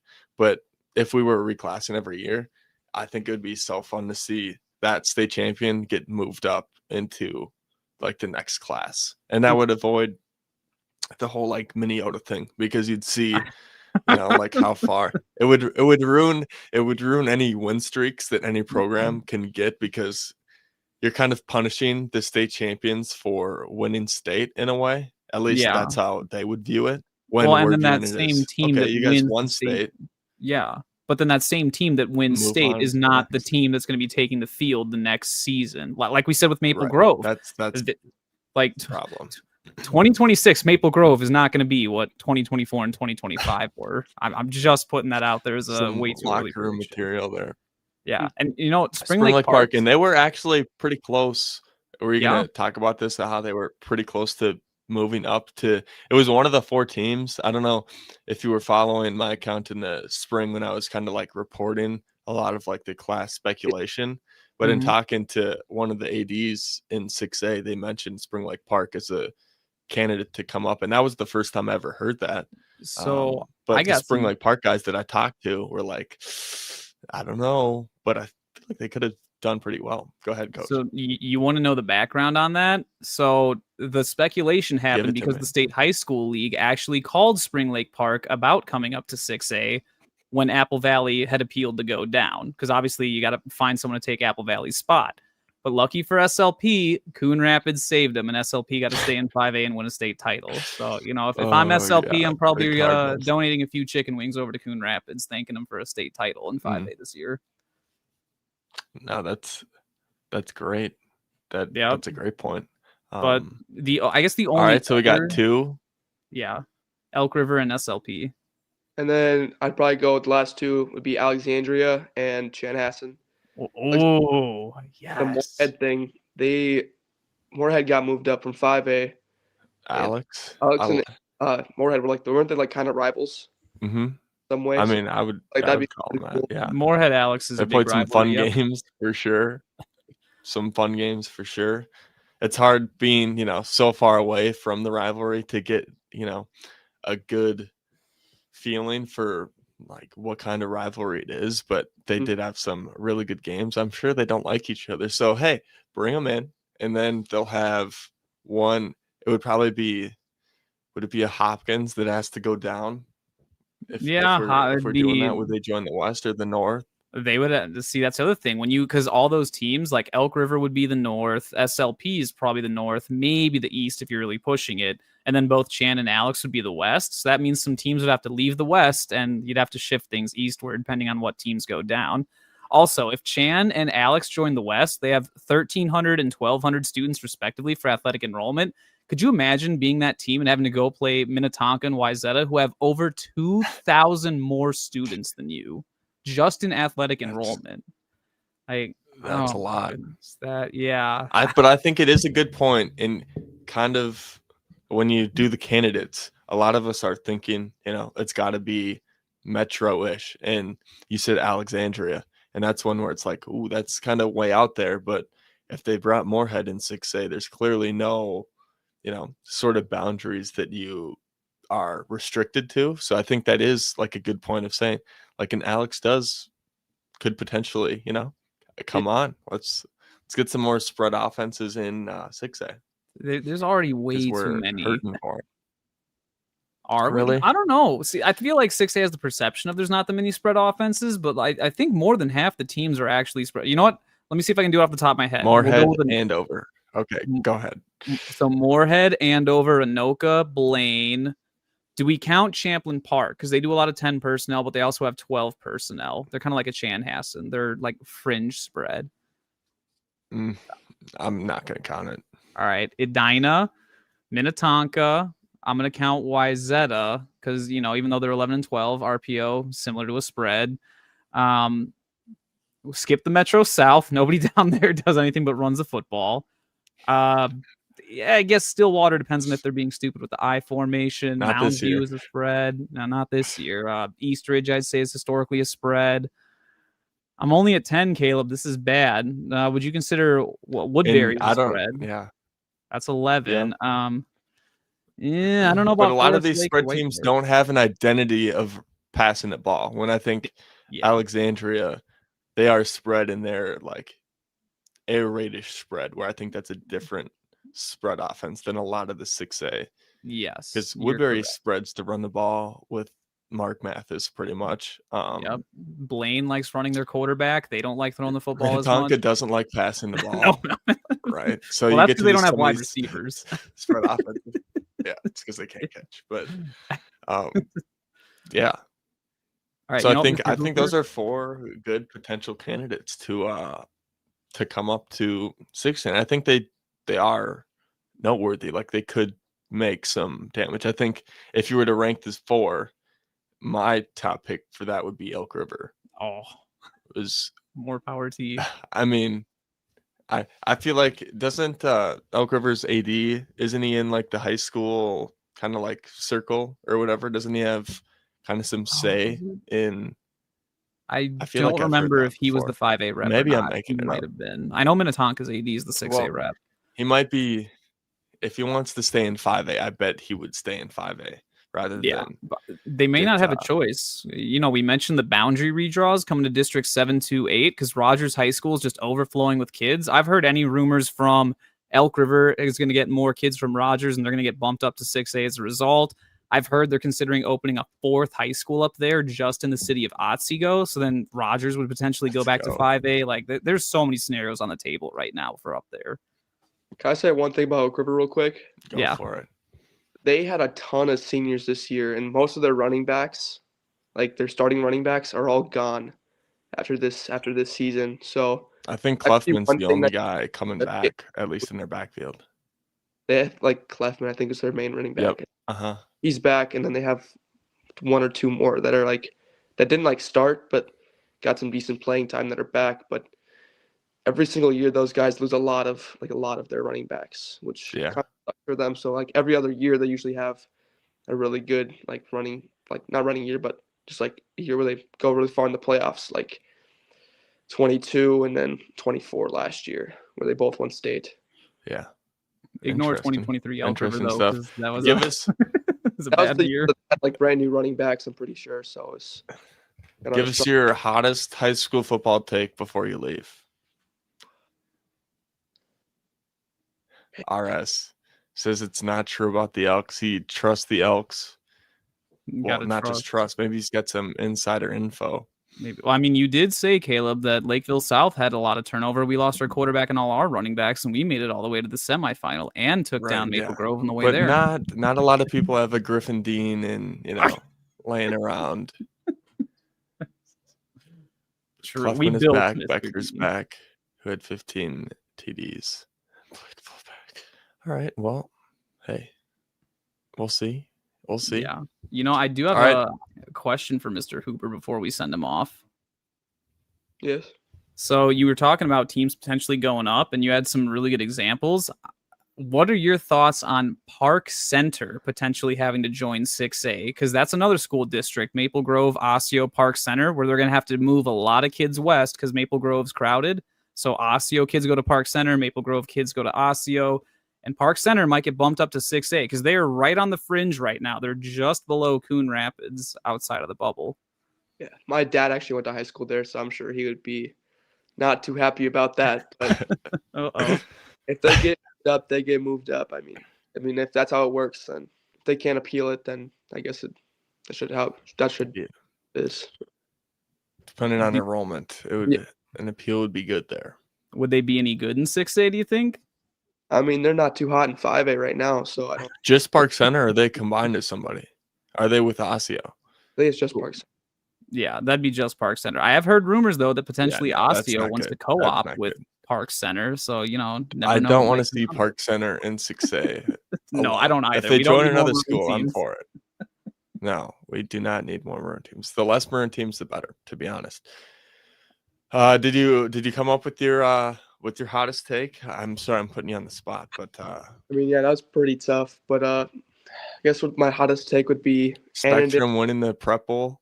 Well, maybe this last season, but no. But Annandale should get moved up to 4A. All right, they were on the cusp this last year, yeah. And they've been dominating their competition in that class. We talked to their coach, and their starters would play the first half and not the third and fourth. And I'd argue it's not fun for the team that they're playing, and it's not even fair to their own players for that to happen, because when they put their stats out for recruiting, or they just don't have as much film to show coaches as well. So I wouldn't even say that's a hot take. I would say that's a great take there by Brandon. So, hey, thank you for calling in. Thank you for joining, and we'll see Spectrum in the Prep Bowl for next year. Yeah, for sure. Thanks for having me. Okay, see ya. All right. Great stuff there. Appreciate Brandon for reaching out and coming on the show. It takes a takes some guts, takes a leap of faith to do that. But great stuff there. One of the things, do you see the screen? Coach Diggins could be applying for Concordia. I don't think that's. I think he's. I mean, how old is he? He's definitely like above 60. I don't know if he's above 70, but I think it's more so, if I had to guess, it'd probably be more of a retirement thing. Because I mean, he loves coaching. Right. I don't think and he loves Centennial. Like, he works there and everything. Exactly. There's not a reason to leave necessarily. No. Yeah, this was literally just Super D-Lot 2010. Wait, what'd you say? I was just looking back at the Centennial job posting. It was posted yesterday. It's actually close to you, Caleb. $7,165 stipend. Not too shabby paycheck. Nice. Strong background in high school or collegiate football as a player and coach is required. Yeesh. Yeah. What were you saying? Was it a comment or another viewer we got?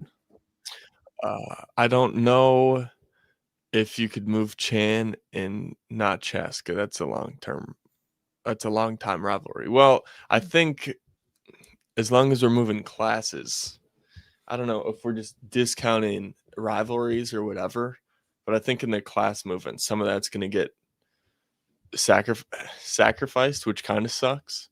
Yeah. When you go to move teams, because like this commenter is pointing out, when you move one team, it doesn't mean that the other team has to go with them, and that's kind of the sucky part. Yeah, like Andover coming up this last cycle, and they don't play Elk River anymore. That's a huge 5A rivalry we missed out on this year. Same thing with Moorhead and Alexandria.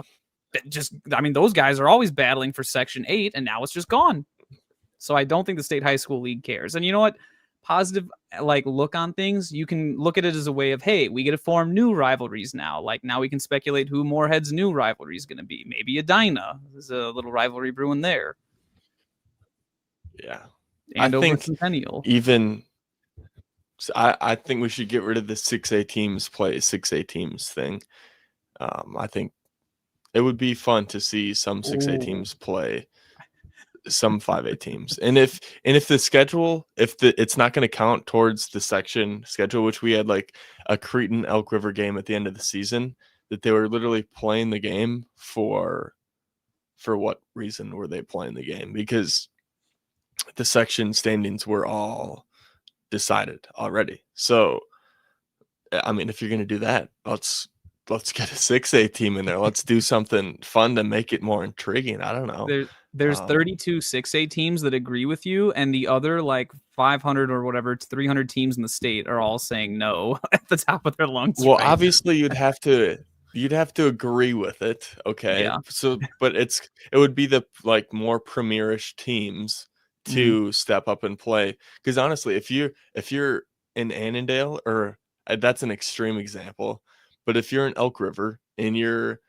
a Chanhassen, what do you have to lose when you play a 6A team? Yeah, because especially the bad ones, they can definitely beat it and be like, yeah, we beat a 6A team.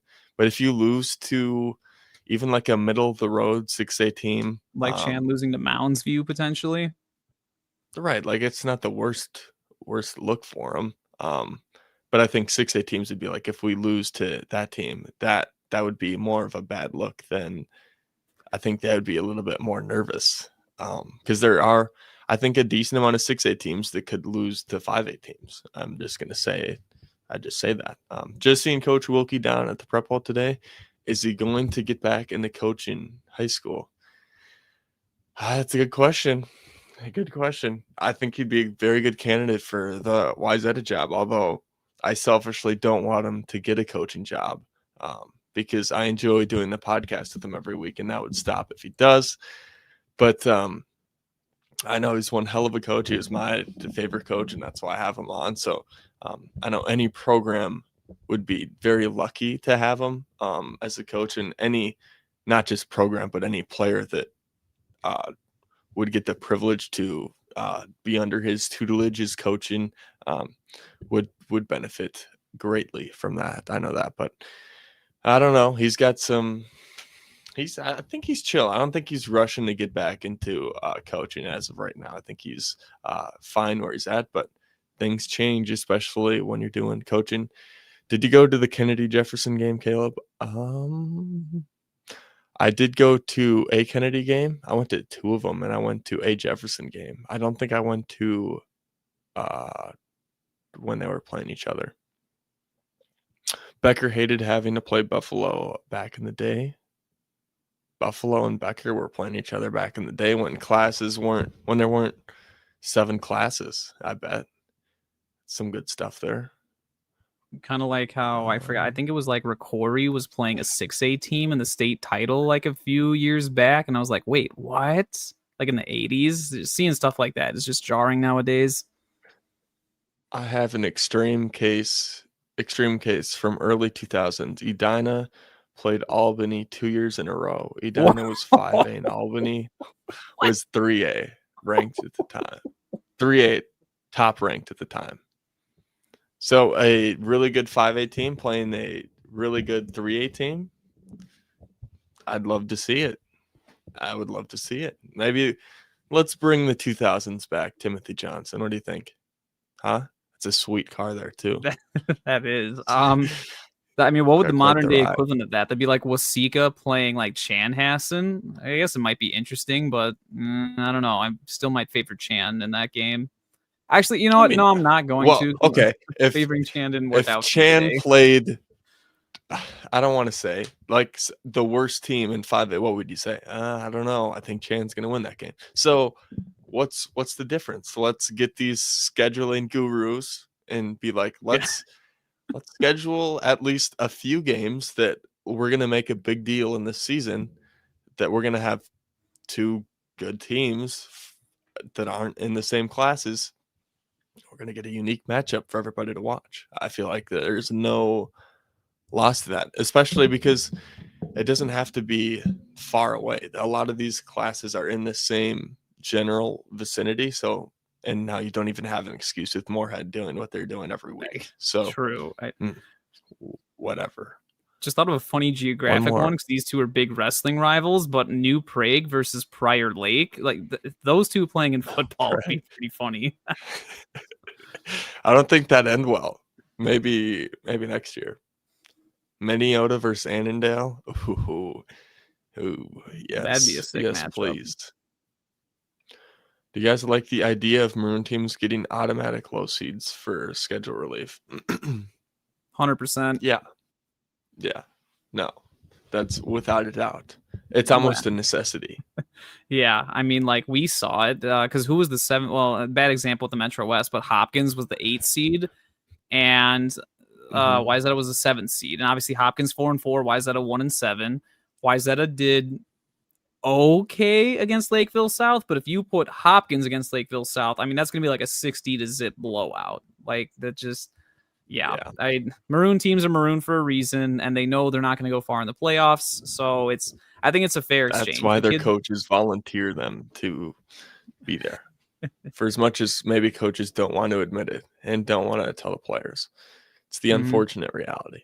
Yeah, maroon teams are doomed. It lets the kids be competitive during the season, which is fine. They can win some games. Like Hopkins versus Roseville has become a rivalry. That's a fun one. Yeah. The biggest rivalry nobody talks about, Hopkins Roseville. Even 2 or 1-1 in the past 2 years. There we go. It's good stuff. There's we got one more comment here. The problem I have, the Elks get a couple hundred more kids, would be most of the teams they would play have at least 1,000 more kids than them. I want to see. I don't think Elk River can make the population argument because I think you guys are that good. So I think you can go by class population wise, and I get 1,000 seems like a lot, but I think Elk River is well coached. They have the players. They've been consistent, and that's the key. Like they have a track record of being at the Prep Bowl for multiple times and multiple years and whatever. So I think that's going to be. It's going to be good stuff. How do you think Moore will do next season for Hopkins? Here, go ahead. Sorry, I jumped the gun. Oh, no, you're good. So just going back to the whole like numbers thing. I mean, we talked about Lakeville South Wayzata not too long ago. Wayzata is literally double the size of Lakeville South, and we smoked them. So, you know, it's I always say it comes down to coaching, culture, and community more so than class. As long as those three things are looking good, then class doesn't matter as much. I like that. I think Trey Moore is going to do very well for Hopkins. I think he was a top 10 quarterback for me going into the season, and I think the quarterbacks have left. A lot of quarterbacks have left that are going to be that were on that list. So I think he's going to be junior. I think he's, especially with the West, maybe being a little bit down. Watch out. They're going to finally get a Could win we over see a STMA? 6-2 Hopkins? Yeah. No, I'd love to see one it. of the two. I think the two losses are probably going to be Edina and STMA, but maybe they have a chance with Eastridge and Woodbury. Maybe Edina's in flux after the prep bowl season with people graduated and some uncertainty there. Yeah, they're definitely not going to be the powerhouse they were this year or last 3 years. Yeah, it's good stuff. We don't have any more takers on anybody coming on. Unfortunately, we can maybe talk a few more minutes and see if anybody wants to hop on, but I don't have anything else to talk about. Do you have anything that you want to get off your chest here? Yeah, my Chanhassen way too early preseason pick almost came true, but Chan forgot how to game plan on defense. So I guess I'm going to take that into account next year when I'm picking who's going to win 5A. It's unfortunate. It's unfortunate.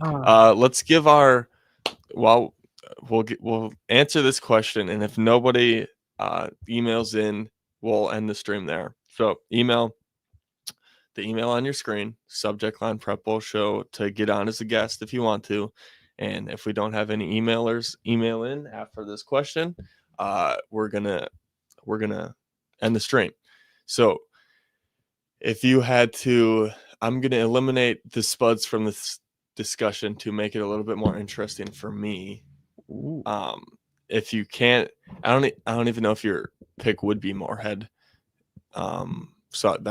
But for me, I wouldn't be able to pick the Spuds because I think they're going to win next year's Prep Bowl. So you would have to take the team that you most likely think is going to win and take them off. Okay. Who would be the next team? Who's the next 6A team raising the trophy? The plaque, not a trophy. It's a plaque. And we got to change that. But can I name a few contenders and you and I can sift through them? I don't know if I can let that happen. Yeah, sure. Hold on. Let me give my one. Mm-hmm.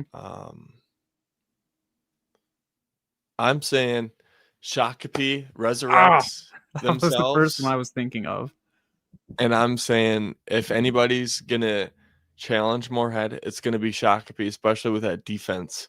I think they have a recipe for success. Somewhat of success going against Moorhead's offense, and they have the D-line, they have the linebackers, and they have the secondary to make Moorhead work a little bit with all those weapons. Secondary especially, because I mean, if you watch, I think I don't know if I mentioned this last night, but Edina ran a very similar defense to what Lakeville South did against Moorhead in the semis, not their normal 4-3 defense. By the way, I want royalties from Edina's coaches for that. But I think teams are going to start running that against Moorhead. You're going to see a lot of bracketing on David Mack next season. I think that's just going to be standard, and Moorhead's going to find out or have to figure out how to deal with that. But with Shakopee, you don't have to do that. You have Blake Betton. Put Blake Betton on David Mack, and now you can play 10-on-10. You don't have to worry about the numbers game as much. So I do think that Shakopee, like you said, is probably the best equipped to take on Moorhead. I just saw some comments come down the pipe that I just didn't refresh. If you're in the Metro Maroon, you can always book the trip to Cancun. That's a that's a good one there. Oh boy. Lance, you gonna do a recap of the season? Pikachu's asking. Well, at least you're gonna do one with me. Yeah. For sure. I don't know if you're gonna do one by yourself, but that answers that question. Probably not, because I know there's some watchful eyes on Coach Lantz right now. We'll put it that way. What team?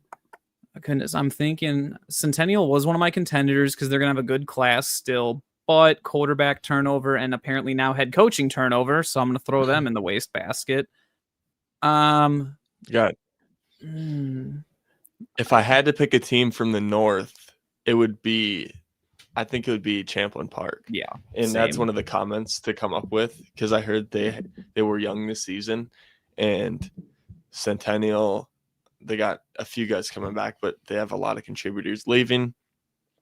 Andover, I think it's a wait and see on who's going to be replacing Mapson, because that team is going to go, and that offense is going to go as far as the quarterback allows, although it kind of wasn't that story of the season. It was kind of how far the defense allows them to go. But I think it would be Andover. Champlin. Watch out for maybe a Rogers. Maybe a Rogers. They got to find some offense, but no, not to win state, state, but I think they might have a better year. I think the only team that is gonna challenge to maybe get that far would be Champlin Park. Let me think. So Shakopee, Champlin Park. I'm gonna throw Minnetonka in the mix. They still have Gutzmer. They have a really good sophomore class. They're gonna be juniors, so they might be a little young. But I mean, Minnetonka is gonna be reloaded. Rosemount is another one I'm going to throw out there. Their senior class was not as good as their junior and their sophomore classes. Rosemount's going to be scary. Assuming they don't run into STMA in the playoffs, they should be scary. Right. Okay. All right. Well, I wanted to give some hard, fast answers, like a hot take. And I know you wanted to touch on, get all the teams so you cover your bases. That's great. If I had to pick my 3 teams that I like, it would be Moorhead, it would be Shakopee, and I don't know. I'm struggling between Minnetonka and Eden Prairie. It could be a coin flip between the two. I mean, between those two, I'm taking Minnetonka. Hey, I think that's a fair take. And I took Minnetonka this year, so I feel like I kind of got to switch it up a little bit, because I don't know who their running back's going to be. That's one of the biggest things. And maybe having no Francois can maybe make them open it up a little bit more, of having more of a passing game, more of a balanced attack. That's one of the biggest what ifs, Caleb, because I'll believe it when I see it. Yeah, you, Skullhole, and I were all thinking that like Minnetonka was like preseason going to win 6A. How do you think things would have played out if Gutzmer and Francois had never gotten hurt this year? Because for those that don't know, they were both injured, playing injured in the state semi versus Edina. I don't know. I don't think the offense would have changed that much, to be honest. Well, actually, you can really go 2 ways with that, because I feel like you could say what I'm saying, and you could also probably say, you could devil's advocate me and go, well, they got in a rut of using Francois and running the ball way too much, and that kind of came back to bite him, especially after he got, like, with the injury and such that happened. And I think Minnetonka, they did lose that game, but Francois had a hell of a game, but he also fumbled twice in pretty big spots that didn't hurt them. And then I've talked about it. If that Gutzmer to Braun ball is on target, I would say that game's over. Or the 2-point conversion especially play call. Right. That disaster. Or the 2-point play call. Yeah, that also is. But props to Edina. Props to Edina there. So some of the 6A teams that we're looking out for, and we don't have any takers on the email and coming on the show. So that's going to wrap it up. We're at 1 minute and 53 seconds. We did have one technical difficulty, but we trudged through that pretty good. Sorry about that, of my camera turning off, and I don't know what even happened, but we got because you got that Prior Lake helmet sneaking in that background there to the right of your screen. I got to take the background down, and it's there. I tell you what. Speaking of teams that might take a step back, that might be one of them, but we'll save that for another day. Yeah. All right. Well, Thank you guys for tuning in and watching. Thank you guys for the people that hopped on the show. Appreciate it. It was fun as always. And we will see you next time.